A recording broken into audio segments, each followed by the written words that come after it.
Parliament ప్రత్యేక సమావేశాన్ని నిర్వహించాలని డిమాండ్ చేస్తూ ప్రధాని నరేంద్ర మోడీకి లేఖ రాసింది ఇండియా కూటమి.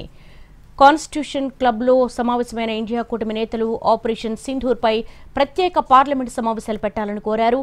ఈ మేరకు లేఖపై సంతకం చేశారు 16 ప్రతిపక్ష పార్టీల నేతలు.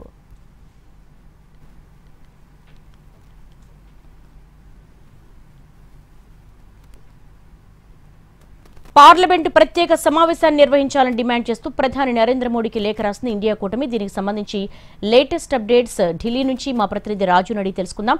రాజు, లేఖ సారాంశం ఏంటి?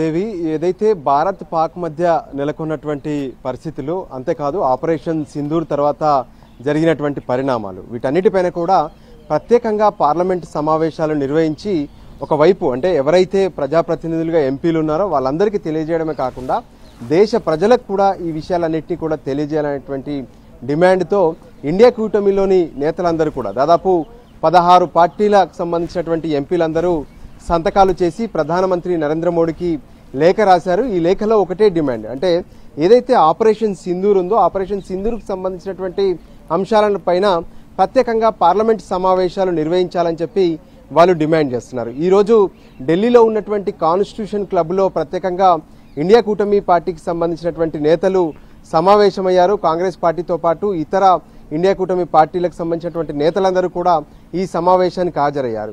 ఏదైతే ఇప్పుడున్నటువంటి కొన్ని అనుమానాలు, అంటే ఏ విధంగానైతే పహల్గామ్లో ఉగ్రదాడి జరిగిన తర్వాత జరిగినటువంటి ఆపరేషన్ సింధూర్, ఆ తర్వాత పాకిస్తాన్ పైన ఏ విధంగానైతే దాడులు జరిగాయో, ఎయిర్ బేస్లను ధ్వంసం చేయడం కావచ్చు, మరికొన్ని అణ్వాయుధ ప్రాంతాలపైన కూడా అటాక్ చేసినటువంటి పరిస్థితి కనిపించింది. అయితే ఆ సమయంలో కొన్ని భారత్కు సంబంధించినటువంటి రఫేల్ యుద్ధ విమానం కూడా పడిపోయింది అనే దాని మీద పెద్ద ఎత్తున చర్చ జరుగుతున్నటువంటి పరిస్థితి కూడా కనిపిస్తుంది. ఈ నేపథ్యంలోనే ప్రతిపక్ష పార్టీలకు సంబంధించినటువంటి నేతలందరూ కూడా ప్రభుత్వాన్ని పదే పదే డిమాండ్ చేస్తున్నారు. అంటే ఆపరేషన్ సింధూర్ తర్వాత భారత్ నష్టపోయింది ఏంటి అనే దాని మీద కూడా వాళ్ళు పదే పదే ప్రశ్నిస్తున్నటువంటి పరిస్థితి ఉంది. సో వీటన్నిటికీ సమాధానంగా ప్రత్యేకంగా పార్లమెంటు సమావేశాలు ఏర్పాటు చేయాలి. ఆ పార్లమెంటు సమావేశాల్లోనే మొత్తం కూడా ఈ వివరాలన్నీ కూడా వెల్లడించాలని చెప్పి డిమాండ్ చేస్తున్నారు. దీనిపైన ఇండియా కూటమిలో ఉన్నటువంటి 16 పార్టీలకు సంబంధించినటువంటి ఎంపీలు సంతకం చేసి ప్రధానమంత్రి నరేంద్ర మోడీకి పంపారు. ఇక మరోపక్క భారతదేశం అటు పాక్ల మధ్య ఉన్నటువంటి పరిస్థితులు, అంతేకాదు పాక్ ఏ విధంగానైతే ఉగ్రవాదానికి ఊతమిస్తుందనేటువంటి అంశాలను మొత్తం కూడా ప్రపంచవ్యాప్తంగా తెలియజెప్పేందుకు 59 మంది ఎంపీలు, అంటే 7 బృందాలుగా అఖిలపక్ష బృందాలకు సంబంధించినటువంటి పర్యటనలు కూడా దాదాపు పూర్తి కావచ్చాయి. వాళ్ళందరూ కూడా ఈరోజు బైజయంతి పాండే నేతృత్వంలోని కమిటీ వెనక్కి వచ్చేసింది.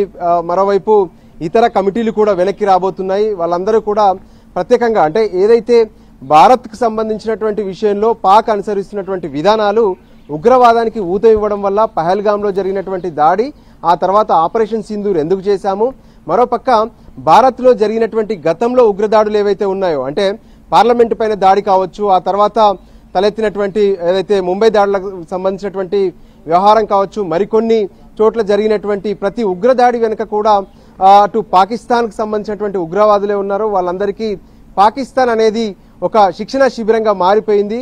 పాకిస్తాన్ మొత్తం కూడా ఉగ్రవాదులపైనే ఎక్కువగా వెచ్చిస్తుంది అంటూ ఈ పాకిస్తాన్ ఏ విధంగానైతే సీమాంతర ఉగ్రవాదానికి తెరలేపుతుందో ఈ విషయాలన్నింటినీ కూడా తెలియజెప్పేందుకు దాదాపు 33 దేశాలలో పర్యటించారు. ఈ బృందాలు కూడా వెనక్కి రాబోతున్నాయి. ఆ బృందాలతో కూడా ప్రత్యేకంగా ఒకవైపు కేంద్రం సమావేశాలు కూడా నిర్వహించబోతుంది. మొదట విదేశాంగ శాఖ మంత్రితో భేటీ అవుతారు, ఆ తర్వాత అన్ని బృందాలు కలిసి ఒకేసారి ప్రధానమంత్రితో కూడా భేటీ అయ్యే అవకాశం కనిపిస్తుంది.